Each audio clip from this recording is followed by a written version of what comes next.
Hello students, welcome to F online classes. Class आज आपकी EVS की क्लास है एंड ईवीएस की लास्ट क्लास में हमने चैप्टर 8 किया था, माय फैमिली। आज हम करेंगे चैप्टर 9, जिसका नाम है वी हेल्प वन अनदर। जो इसकी एग्जैक्ट मीनिंग बैठती है वो होती है कि मतलब हम किस तरीके से दूसरों की मदद करते हैं। आप अपनी ज़िंदगी में जुड़े हुए अपने साथ के लोगों को देखिए कि हम सभी एक दूसरे से किसी न किसी वजह से जुड़े हुए हैं। हम किसी की हेल्प करते हैं, कोई हमारी हेल्प करता है, इसी तरीके से ये पूरी दुनिया चल रही है। इस चैप्टर के अंदर भी हमारे कुछ हेल्पर्स हैं जो हमें बताए गए हैं। चलिए चलते हैं अपने चैप्टर की तरफ। Chapter 9, we help one another. अब देखिए यहाँ पर एक पिक्चर है जहाँ पर एक फैमिली जो है शॉपिंग करने के लिए मार्केट में आई हुई है। आप देख सकते हैं यहाँ पर अलग अलग शॉप्स हैं, गौरी टेलर्स हैं, यहाँ गारमेंट्स हैं, ऐसी अलग अलग बहुत सारी शॉप्स हैं। साथ ही आप देख सकते हैं यहाँ पर ये फैमिली खड़ी हुई है जिसके अंदर पेरेंट्स है और उनके दो बच्चे हैं। अब यहाँ पर लिखा हुआ है फर्स्ट, जो कि ये बच्चा कह रहा है जिसका नाम रोहन है, पापा let me help you carry the packets. ये अपने पापा से कह रहा है कि पापा मुझे आप अपनी मदद करने दीजिए इन पैकेट्स को कैरी करने, यानी इन पैकेट्स को पकड़ने में। तो यहाँ पर इसके पापा इससे कह रहे हैं थैंक यू रोहन, यानी कि रोहन तुम्हारा शुक्रिया। आप देख सकते हैं इनके हाथ में बहुत सारे पैकेट्स हैं, तो ये बच्चा जो है अपने पेरेंट्स की हेल्प करना चाह रहा है इनका जो लोड है उसको शेयर करके। अब यहाँ पर जो मेन हेडिंग है वो है helping one another. People in a family help one another, they share the work at home. अब ये कह रहे हैं कि जो लोग एक फैमिली में, एक परिवार में रहते हैं, वो एक दूसरे की मदद करते हैं और जो भी घर के काम वगैरह होते हैं वो एक दूसरे से शेयर करते हैं। ठीक है, अगर कोई एक शख्स घर के सारे काम करेगा, घर से मुराद सिर्फ घर के ही काम नहीं होते, बाहर के भी बहुत सारे काम होते हैं जो कि घर के लिए ही किए जाते हैं। तो उन सारे कामों के अंदर वो सारे काम अगर कोई एक शख्स करेगा तो उससे क्या होगा, सिर्फ एक ही बंदे के ऊपर सारा लोड पड़ जाएगा। तो सारे काम जो शेयर किए जाते हैं। ठीक, अब जैसे कि आप देख सकते हैं अभी तो आपके स्कूल के हॉलीडेज हैं। जब आप स्कूल आते हैं, आप स्कूल जाते हैं, आप पढ़ने भी जाते होंगे, इसके अलावा आपके पापा जॉब करते होंगे, आपकी मम्मी घर का काम करते होंगे। अगर ये तमाम तर सारे ही काम, मान लीजिए आपके पापा अकेले सारे काम करने लगे, घर के बाहर कभी, घर के अंदर कभी, आपके बदले स्कूल भी वो जाने लगे, बाकी जो एक्स्ट्रा क्लासेस होती हैं वो भी उनको भी वही अटेंड करने लगे, सारे काम सिर्फ आपके पापा करने लगे और बाकी की जो मेंबर्स हैं, फैमिली मेंबर्स, वो घर पे आराम से बैठे, तो क्या होगा, आपके पापा के ऊपर लोड ज्यादा हो जाएगा। तो जिसका जो जो काम है वो अपने काम को जो है खुद ही ले लेता है और इस तरीके से जो काम होता है वो सब में शेयर हो जाता है, यानी बढ़ जाता है। जिससे इन्होंने कुछ एग्जाम्पल दिए हमें। Father works in an office, पापा काम करते हैं ऑफिस में। ही ब्रिंग्स थिंग्स, वो लाते हैं चीजें। फ्रॉम द मार्केट, मार्केट से। He sometimes help mother in the kitchen too, और वो कभी कभी अम्मी की किचन में भी हेल्प करते हैं। पापा कहाँ पर काम करते हैं, ऑफिस में काम करते हैं। जब वो ऑफिस से वापस आ रहे होते हैं, जो बाहर की शॉपिंग वगैरह होती है, मार्केट से सामान लाना होता है, वो लेकर आते हैं। ठीक है, और कभी कभी मम्मी की भी किचन में हेल्प करते हैं। आप देख सकते हैं यहाँ पर पापा के हाथ में पैकेट्स हैं और उसके अंदर वेजिटेबल्स हैं। अब यहाँ पर जो दूसरी हेडिंग है वो मदर की है। Mother कुक्स food and keeps the house clean, mummy जो है वो खाना बनाती हैं और घर को साफ सुथरा रखती हैं। She takes care of our needs, और वो हमारी जरूरियात का ख्याल रखती हैं। Some mothers go to work too, और कुछ कुछ मम्मीज जो है वो बाहर काम करने के लिए भी जाती हैं, जॉब्स वगैरह करती हैं। ठीक, ये है आपका फैक्ट आंट। अब ये कह रहे हैं some animals like ants and bees live with their families. इन्होंने हमें एग्जांपल दिया है एनिमल्स का, जिनमें से दो का एग्जांपल दिया है, चींटियों का और मक्खियों का। वो कहाँ रहती हैं, अपनी फैमिली के साथ रहती हैं। ठीक, they also share their work, और वो भी जो है अपनी फैमिली के साथ रहकर जो काम होता है, जितना भी काम वगैरह होता है, उसको शेयर करती है, यानी बांट लेती है। तो यहाँ पर आपने देखा कि किस तरीके से जो सब लोग होते हैं वो काम को बांटकर शेयर कर कर उसके लोड को कम कर देते हैं। यहाँ पर पापा का दिखाते हैं, यहाँ पर मम्मी का दिखाते हैं। अब देखते हैं नेक्स्ट हेडिंग क्या है आपकी। नेक्स्ट है आपकी parents look after the needs of the family, यानी जो पेरेंट्स होते हैं वो फैमिली की जरूरियात का ख्याल रखते हैं। जैसे कि parents help children with their studies, parents जो है बच्चों की उनकी पढ़ाई में हेल्प करते हैं। देख सकते हैं यहाँ पर ये दो बच्चे पढ़ाई कर रहे हैं और इनके पापा इनकी हेल्प कर रहे हैं। They play with the children, और बच्चों के साथ खेलते भी हैं। यहाँ पर जो है सिर्फ पापा को नहीं, यहाँ पर पेरेंट्स यानी कि मम्मी और पापा, कभी कभी आपके पापा हेल्प करते होंगे, कभी कभी आपकी मम्मी हेल्प करती होंगी। वो बच्चों के साथ खेलते भी हैं। यहाँ पर ये कैरम वगैरह, कैरम, लूडो, बहुत सारे इंडोर गेम्स होते हैं। और अगर इंडोर गेम्स नहीं तो वो बच्चों को बाहर पार्क में ले जाकर भी जो है गेम्स वगैरह खिलवाते हैं। ठीक है ना। उसके बाद नेक्स्ट है आपका they read stories to them, और उसके अलावा वो जब वो सोने के लिए लेटते हैं आप लोग, तो आपको स्टोरीज भी सुनाते होंगे आपकी मम्मी या पापा। और उसके बाद they also take care of grandparents, और साथ ही साथ जो पेरेंट्स होते हैं वो ग्रैंड पेरेंट्स के, यानी आपके दादा दादी और नाना नानी की भी केयर करते हैं। तो ये जो आपके पेरेंट्स हैं वो आपकी ज़रूरियात का, आपकी फैमिली में बच्चों की जो ज़रूरियात होती हैं, जो आपके दादा दादी या बुजुर्गों की जो ज़रूरियात होती है उनका ख्याल रखते हैं। नेक्स्ट है आपका children help the family in many ways. ऐसा ही नहीं है कि सिर्फ पेरेंट्स ही फैमिली में हेल्प करते हैं, जो बच्चे होते हैं वो भी बहुत हेल्प करते हैं।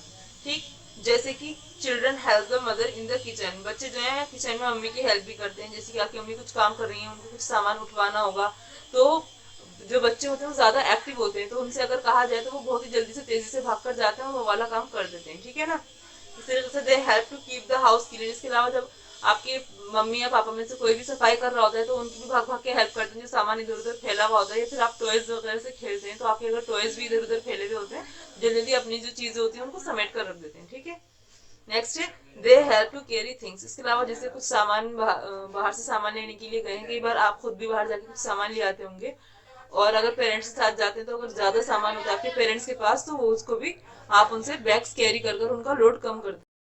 दे वाटर द प्लांट्स, और इसके अलावा जो प्लांट्स होते हैं आपके घर में उनको, पेड़ पौधों को पानी देने का काम भी करते हैं बच्चे। और they take care of guests, यानी कि अगर आपके घर में कोई मेहमान आ जाते हैं तो आप जैसे उनको पानी लाकर पिलाते होंगे, या इतने आपकी मम्मी या पापा बिजी होते हैं तो आप आकर उनसे बात वगैरह करते होंगे, तो मतलब जब आपके घर में मेहमान आते हैं आप उनकी मेहमान नवाजी भी करते होंगे। तो एक फैमिली के अंदर सभी को बिल्कुल बराबर बराबर शरीक काम में शिरकत करना जरूरी होती है, चाहे वो पेरेंट्स हो, चाहे वो ग्रैंड पेरेंट्स हो, या फिर वो चिल्ड्रंस हो। उसी के साथ साथ आप लोगों का जो काम होता है वो आसान होता है। अदरवाइज किसी एक बंदे के ऊपर लोड पड़ने से क्या होता है, ना तो काम कंप्लीट हो पाता है, बाकी वो जो शख्स होता है वो भी थोड़ा इरिटेट हो जाता है सारे वर्क से। अब यहाँ पर एक ग्रैंड माँ आस्क, यानी दादी माँ पूछती हैं, what is the importance of grand parents in the family, discuss. अभी कह रहे हैं कि जो ग्रैंड पेरेंट्स होते हैं यानी दादा दादी, उनकी क्या इंपॉर्टेंस होती है एक फैमिली के अंदर, आपको डिस्कस करना है। तो ये वाला जो क्वेश्चन है आप अपने पेरेंट्स के साथ डिस्कस करेंगे कि आपके घर में जो आपके दादा दादी हैं उनकी क्या इंपॉर्टेंस है आपके घर में। ठीक है, नेक्स्ट है आपका फन विद फैमिली, यानी कि अपने फैमिली के साथ फन करना, एंजॉय करना, मजे करना। We have a lot of fun with our family, हम जो है बहुत ही ज्यादा मजे करते हैं अपनी फैमिली के साथ। जैसे कि किस किस तरीके से मजे करते हैं, वी सेलिब्रेट फेस्टिवल्स, हम फेस्टिवल्स को सेलिब्रेट करते हैं यानी कि त्यौहार वगैरह मनाते हैं। आप सोचिए आपके इतने खूबसूरत खूबसूरत त्यौहार आते हैं, जैसे कि आपका फेस्टिवल आता है ईद का, बकरा ईद का, इसके अलावा रमजानुल मुबारक का जो महीना आता है। अगर आपकी फैमिली नहीं होगी तो आपको मतलब क्या मजा आएगा इन सभी खास ओकेजन्स पर। ठीक है ना, उसके बाद है आपका वी ईट मील्स टुगेदर, साथ में खाना खाते हैं। ठीक है, पूरी family. We go for picnic, यानी कि घूमने के लिए जाते हैं बाहर मस्ती करने के लिए। वी वॉच मूवीज, साथ में बैठकर मूवीज देखते हैं, टीवी देखते हैं। वी विजिट रिलेटिव्स, और अपने पेरेंट्स के साथ आप लोग रिश्तेदारों के यहाँ जाते हैं जहाँ पर आपके कजिन्स भी होते हैं, आपको उनके साथ खेलने में मजा आता है। चाहे आप अपने मामा मामू की जाएं, मतलब मामा मामी के जाएं, या फुप्पो वगैरह के जाएं, ताया के जाएं, चाचा के, किसी के भी जाएं, वहाँ पर आपके जो आपकी एज के कजिन्स होते हैं उनके साथ खेलने में आपको मजा आता है। ठीक है ना, वी सेलिब्रेट स्पेशल डेज, और आप साथ साथ ही जो स्पेशल डेज को सेलिब्रेट भी करते हैं, चाहे वो आपका बर्थडे हो या और भी बहुत सारे स्पेशल डेज हो सकते हैं, तो वो आपको फैमिली के साथ ही मजा आता है, अकेले में वो मजा नहीं आ सकता। नेक्स्ट है आपका वी प्ले गेम्स, और साथ साथ आप क्या करते हैं, गेम्स खेलते हैं अपने पेरेंट्स के साथ। ठीक, ग्रैंडमा सेज, यानी कि दादी माँ कहती हैं, it is important for family, ये बहुत ज़रूरी है फैमिली के लिए, टू शेयर देयर हैप्पीनेस, कि वो अपनी खुशियों को बांटे, एज वेल एज प्रॉब्लम्स, और साथ ही साथ अपनी प्रॉब्लम्स को भी, मतलब जैसे वो अपनी प्रॉब्लम्स को बांटते हैं ऐसे खुशियों को भी बांटें। जैसे कि आपने सुना ही होगा कि अगर हम अपनी खुशियों को अपने फैमिली के साथ या अपने अजीजों के साथ शेयर करते हैं तो हमारी खुशियाँ बढ़ती हैं। इसी तरीके से अगर हम अपनी प्रॉब्लम्स उनके साथ शेयर करते हैं तो हमारी प्रॉब्लम्स कम होती हैं, वो हमें अच्छी से अच्छी एडवाइस दे सकते हैं। ठीक है, तो ये यहाँ पर आपका चैप्टर 9 फिनिश होता है कि हमें किस तरीके से एक दूसरे की हेल्प करनी चाहिए। अच्छा, इन्होंने इन्होंने पूरे चैप्टर में पूरी जो हेल्प दिखाई है वो पेरेंट्स की, फैमिली से रिलेटेड दिखाई है। इसके अलावा हमारे और भी हेल्पर्स होते हैं, वो मैं आपको भी बताऊंगी।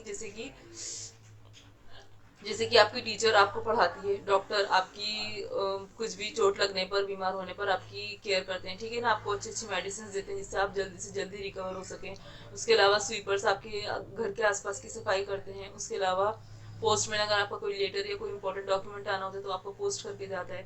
ऐसी कॉबलर होता है, अगर आपकी रास्ते में चलते चलते स्लीपर टूट जाती है, कुछ भी हो जाता है, तो वो उसको मैंड करता है, उसको ठीक कर आपको दे देता है। ऐसे बहुत सारे हेल्पर्स होते हैं हमारे आसपास कि अगर हम उनकी हेल्प ना लें तो हम अपने काम तमाम तो पूरे कंप्लीट नहीं कर सकते। ठीक है ना, तो मैं आपको आज वो भी बताऊंगी, और साथ ही साथ ये आपका चैप्टर यहाँ पे फिनिश होता है, आपकी एक्सरसाइज वर्क स्टार्ट होती है।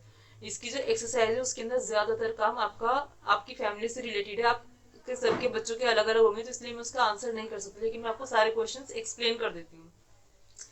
जैसे कि आपको एक्सरसाइज टाइम में क्वेश्चन ए है, who does the following work in your house, की आपके घर में ये वाले काम कौन कौन करता है। पहला पॉइंट है सर्व वाटर टू गेस्ट, यानी कि मेहमानों को पानी पिलाना। आपके घर में हो सकता है आप पिलाते हो, आपकी मम्मी पिलाती हो, आपके बड़े भाई या आप ही हो वो पिलाते हो, या कोई भी पिला सकता है। तो ये तो आप सबके अलग अलग घर के होंगे, तो इसलिए आप खुद ही अपनी मम्मा से पूछकर ही आपको खुद पता होगा कि कौन ये काम करता है, आप खुद लिखेंगे। तो फर्स्ट वाले में serve the water to guest, यानी कि मेहमानों को पानी कौन पिलाता है। आप यहाँ पर लिख देंगे जो भी मेहमानों को पानी पिलाता है उसका नाम। वाटर द प्लांट्स, आपके घर के जो पेड़ पौधे हैं उनको पानी कौन देता है, यहाँ पर आप उसका नाम लिख देंगे। टेक यू टू स्कूल, यानी कि आपको स्कूल कौन लेके जाता है, उसका नाम लिख देंगे। ज्यादातर बच्चे तो अपने पेरेंट्स के साथ आते होंगे, अदरवाइज अपने बड़े बहन भाई के साथ भी आते होंगे, ठीक है ना। कुछ कुछ अपने दादा के साथ भी आते होंगे, दादी के साथ, तो आप जिसके साथ भी आते हैं उसको लिख देंगे। उसके बाद है पैक योर स्कूल बैग, और अपना स्कूल का, आपके जो स्कूल का बैग है वो कौन पैक करता है। जैसे कि आप टाइम टेबल के अकॉर्डिंग अपना स्कूल बैग पैक करते होंगे ना रात में स्कूल आने से पहले, तो वो कौन करता है उसका नाम लिख देंगे। कुक फूड, खाना कौन बनाता है, इसका आंसर तो ज्यादातर सबका मदर होगा कि आपकी मम्मी खाना बनाती है।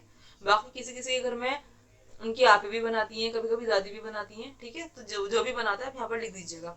Help you with your homework, यानी कि आपकी मदद करता है होमवर्क करने में, तो जो भी आपकी होमवर्क करने में हेल्प करता है आप उसका नाम यहाँ पर लिख देंगे। चलते हैं नेक्स्ट पेज की तरफ। अब आपका क्वेश्चन भी है, write 4 things that you do to help your family, यानी आपको ऐसी 4 चीजें लिखनी है जो कि जिसमें आप अपनी फैमिली की हेल्प करते हैं उनके काम करने में, ठीक है। तो वो आप जानते हैं, मैं नहीं जानती आप क्या क्या काम करते हैं, फिर भी मैं आपको याद दिला दूं। जैसे कि गेस्ट के आने पर आप पानी पिला देते होंगे, या अपने प्लांट्स को पानी दे देते होंगे, यानी पेड़ पौधों में पानी डाल देते होंगे। इसके अलावा मम्मी की सफाई करने में हेल्प कर देते होंगे, मम्मी की किचन में हेल्प कर देते होंगे, खाना बनाने में, और भी बहुत सारे काम होते हैं। अपने पापा के साथ जब वो मार्केट जाते हैं तो उनका जो लोड है उसको शेयर करने में उनकी हेल्प कर देते होंगे। तो कोई से भी जो भी 4 काम आप करते हैं वो यहाँ पर लिख देंगे आप, ठीक। नेक्स्ट आपका write 4 ways in which you have fun with your family. अब आपको 4 ऐसे काम लिखने हैं जिनमें आपको अपनी फैमिली के साथ होने में मजा आता है, चाहे वो कोई स्पेशल ओकेजन हो, चाहे फेस्टिवल हो, चाहे बर्थडे हो, चाहे चाहे आपको रिलेटिव्स के यहाँ घूमने जाना हो, चाहे आपको पिकनिक पर जाना हो, बहुत सारे काम होते हैं। तो वो 4 काम यहाँ पर लिख दीजिएगा, ठीक है।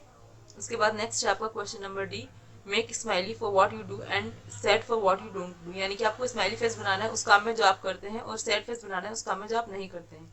जैसे कि यहाँ पर लिखा हुआ है question 1, do you polish your shoes. अब जो आपके शूज है आप उसको पॉलिश करते हैं, अगर आप करते हैं तो इसको स्माइली कर देंगे, और अगर आप नहीं करते तो सैड कर देंगे, ठीक। Do you study on your own, क्या आप अपनी स्टडी जो है अपनी पढ़ाई वो खुद करते हैं। अगर आप खुद से पढ़ाई करते हैं तो यहाँ पर स्माइली बना देंगे, और अगर नहीं करते हैं तो यहाँ पे सैड फेस बना देंगे। थर्ड है आपका, do you serve water to guest, क्या आप अपने घर के मेहमानों को पानी सर्व करते हैं। तो इसमें भी अगर आप करते हैं तो स्माइली, और नहीं करते हैं तो सैड। लास्ट है आपका, do you pack your bag, क्या आप अपना बैग पैक करते हैं। तो अगर करते हैं तो स्माइली, और अगर नहीं करते हैं यानी आपकी मम्मी, आपकी आपी, आपके पापा या कोई और करते हैं तो आप यहाँ पर सैड बना देंगे। नेक्स्ट है आपका एक्टिविटी टाइम। एक्टिविटी में आपका है नो योर फैमिली बेटर, यानी अपनी फैमिली को आप बेटर तरीके से कैसे जान सकते हैं, उनके बारे में इन्फॉर्मेशन कलेक्ट करनी है आपको। Complete the information about it, आपको अपनी इन्फॉर्मेशन कंप्लीट करनी है इसके बारे में। Write the dates of the following special days, आपको फॉलोइंग स्पेशल डेज की डेट्स लिखनी है यहाँ पर। जैसे कि बर्थडे, आपके ग्रैंडफादर यानी दादा का बर्थडे कब आता है, ग्रैंड मदर यानी दादी का बर्थडे कब आता है, फिर पापा का और फिर मम्मी का। तो आपको चारों घर के बड़ों के जो है बर्थडेज लिखने हैं, अपने बुजुर्गों के भी, दादा दादी के भी, और अपने पेरेंट्स के भी यानी मम्मी पापा के भी। नेक्स्ट है आपका वेडिंग एनिवर्सरीज, यानी कि उनकी शादी कब हुई थी उसकी डेट लिखनी है आपको। ग्रैंड पेरेंट्स यानी आपके दादा दादी की शादी कब हुई थी, and the last is parents यानी आपके मम्मी पापा की शादी कब हुई थी। आपको ये लिखना है यहाँ पर, ठीक है ना। तो ये आपका यहाँ पर पेज नंबर 40 पे चैप्टर 9 आपका बिल्कुल कंप्लीट होता है। आपका जितना भी वर्क है वो बुक वर्क है, एक्सरसाइज का। बुक में से कोई भी काम आपको अपनी कॉपी में नहीं करना है, जो आपका कॉपी वर्क है वो मैं आपको अभी एक्सप्लेन कर देती हूँ। यस क्लास, तो आप कॉपी में क्या करेंगे, आप कॉपी में सबसे पहले चैप्टर नंबर डालेंगे और चैप्टर का नाम लिखेंगे, वी हेल्प वन अनदर। उसके बाद आप फर्स्ट हेडिंग डालेंगे फैमिली हेल्पर्स, यानी कि वो हेल्पर्स जो फैमिली में हमारी हेल्प करते हैं। उसके अंदर मैंने यहाँ पर एक कॉमन फैमिली हेल्पर्स लिख दिए हैं, बाकी आपके घर में जो जो हैं आप उनके नाम लिख दीजिएगा, जो जो नहीं है उनको मत लिखिएगा। जैसे कि मैंने सबसे ऊपर लिखा है ग्रैंडफादर, तो आप ऊपर लिखेंगे ग्रैंडफादर। एक फैमिली में जो सरबरा होते हैं ग्रैंडफादर होते हैं, पापा के जो पापा होते हैं, तो वो जिस दिन के ग्रैंडफादर होते हैं और माशाल्लाह सेहतमंद होते हैं, तो वो घर में कुछ ना कुछ काम जरूर करते हैं, चाहे वो बच्चों को स्कूल से लाने ले जाने का हो, चाहे बाहर का ग्रोसरी का सामान हो, कोई भी जो मतलब बाहर आने जाने का काम हो वो सब करते हैं, ठीक है। इसी तरीके से ग्रैंड मदर, जिनकी ग्रैंड मदर्स होती हैं और वो सेहतमंद होती हैं, तो वो क्या करती हैं, जैसे कि अगर आपकी मम्मी खाना बनाती है तो वो वेजिटेबल्स को कट कर देंगी। इसके अलावा जो छोटे मोटे काम होते हैं वो उसको देखती हैं। इसके अलावा गेस्ट की भी वो केयर कर सकती हैं। नेक्स्ट आपके पापा, देन मम्मी, उसके बाद आपके अंकल आंट, इसमें चाचा और फुप्पो आते हैं आपकी, ठीक है, जो अनमैरिड होते हैं, नॉन मैरिड घर में आपके घर में ही रहते हैं और वो भी आपकी किसी न किसी तरीके से हेल्प करते हैं। उसके बाद आपके भाई और बहन और आपके कजिन अगर वो आपके घर में रहते हैं। तो ये कॉमन फैमिली हेल्पर्स हैं जो मैंने लिख दिए हैं। बाकी आपके घर में जो जो हो, जो मैं लिखना भूल गई हूँ या जो मुझे मतलब मुझे अंदाजा नहीं है कि वो आपके हेल्पर्स हो सकते हैं, आप उनको लिख सकते हैं। और जो जो इनमें से नहीं है आप उनको कट कर सकते हैं। इसके अलावा आप इसको इस तरीके से लिखेंगे, टोटल 9 है ये। साथ ही साथ आप क्या करेंगे, इसको इस तरीके से लिखकर सामने एटलीस्ट 3 to 4 टाइम जरूर लिखेंगे, ठीक। ये ग्रैंडफादर, ग्रैंडमदर, इस तरीके से ये आपके यहाँ पर फैमिली हेल्पर्स हो जाएंगे। उसके बाद आपके जो नेक्स्ट आते हैं वो आते हैं आपके कम्युनिटी हेल्पर, यानी कि ये तो फैमिली घर के अंदर की बात है। कम्युनिटी यानी कम्युनिटी के अंदर आपके कौन कौन से हेल्पर्स होते हैं, आप चलते हैं उनकी तरफ। यस क्लास, तो these are your community helpers. यहाँ पर लिखे हुए हैं, फर्स्ट नंबर पे लिखा हुआ है डॉक्टर, ठीक है। आप सभी जानते हैं डॉक्टर हमारे लिए क्यों जरूरी है। अगर मान लीजिए इस पूरी दुनिया में, पूरे जहां में कोई डॉक्टर ही ना हो, खुदा ना खास्ता किसी की चोट लग जाए, कोई बीमार हो जाए, तो वो किससे इलाज करवाएगा जब कोई डॉक्टर ही नहीं होगा, ठीक है। तो डॉक्टर्स का मतलब डॉक्टर भी हमारे हेल्पर है, हमारे इमरजेंसी में हमारे काम आते हैं। नेक्स्ट है टीचर्स। उसके बाद है पुलिस ऑफिसर। पुलिस ऑफिसर को भी आप जानते हैं, डॉक्टर्स को भी आप जानते हैं कि वो किस तरीके से आपकी हेल्प करते हैं। टीचर्स आपको पढ़ाते हैं, ठीक है, आपको इस काबिल बनाते हैं कि आप अपने पैर पर खड़े हो सकें और अपना करियर चूज कर सकें। उसके बाद आते हैं पुलिस ऑफिसर, जो कि आपको आपकी सेफ्टी और सिक्योरिटी की जिम्मेदारी लेते हैं। उसके बाद आते हैं फायर फाइटर। फायर फाइटर कौन होते हैं, खुदा ना खास्ता अगर किसी जगह पर, किसी बिल्डिंग में या कहीं पर आग लग जाए और वो आग इस लेवल की कि उसे एक नॉर्मल आदमी उसे ना बुझा सके, तो उसके लिए फायर फाइटर को बुलाया जाता है, जो कि अपनी एक गाड़ी में आते हैं और वो काफी बड़े बड़े पाइप से जो है उस आग को बुझाने की कोशिश करते हैं, वो होते हैं फायर फाइटर्स, ठीक है। नेक्स्ट है पेंटर, यानी जो आपके घर में पेंट करते हैं। उसके बाद है प्लम्बर। प्लम्बर कहते हैं जो पानी टैप्स वगैरह होती है, पानी से रिलेटेड जो नल वगैरह होते हैं उनको ठीक करते हैं, प्लम्बर होते हैं वो, ठीक है ना। नेक्स्ट पोस्टमैन, जो आपके घर में डॉक्यूमेंट्स, बुक्स, ये जो भी चीजें पोस्ट की जाती हैं यानी डाक के थ्रू जो भेजी जाती हैं वो पोस्टमैन लेकर आते हैं। उसके बाद है ड्राइवर।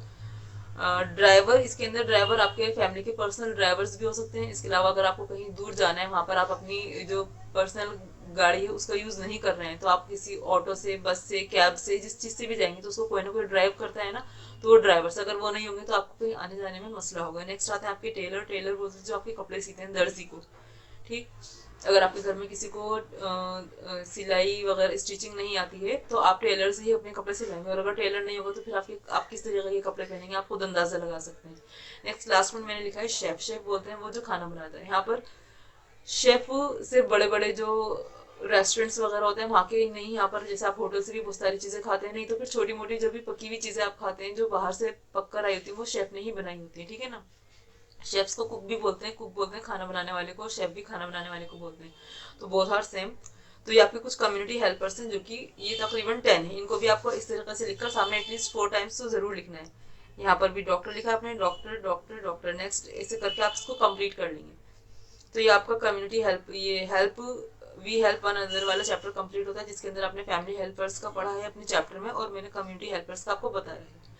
तो ये जो हेल्पर्स होते हैं ये हमारी हेल्थ का, हमारी सिक्योरिटी का और हमारी हैप्पीनेस का ध्यान रखते हैं, यानी कि हमारी सेहत का, हमारी हिफाजत का और हमारी खुशी का, ठीक है ना।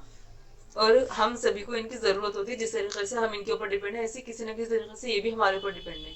मान लीजिए कि अगर एक पेंटर आपके घर में पेंट करने आ रहा है, अगर वो नहीं आएगा तो आप जो है अपने घर को अच्छे से पेंट नहीं करवा पाएंगे या बहुत अच्छे से डिजाइन नहीं करवा पाएंगे। इस तरीके से जब वो आपके घर पेंट करने आएगा तो आप उसको जो पेमेंट करेंगे उससे उसका घर चलता है, यानी कि हम सभी एक दूसरे से जुड़े हुए हैं, ठीक है ना। जब वो हमारी हेल्प करेगा हम उसकी किसी न किसी तरीके से हेल्प करेंगे, इसी तरीके से पूरी दुनिया का निजाम चलता है। तो यहाँ पर ही आपका हेल्पर्स वाला जो चैप्टर है वो फिनिश होता है। नेक्स्ट क्लास में मिलेंगे इंशाल्लाह नए चैप्टर के साथ। जब तक के लिए अल्लाह हाफिज।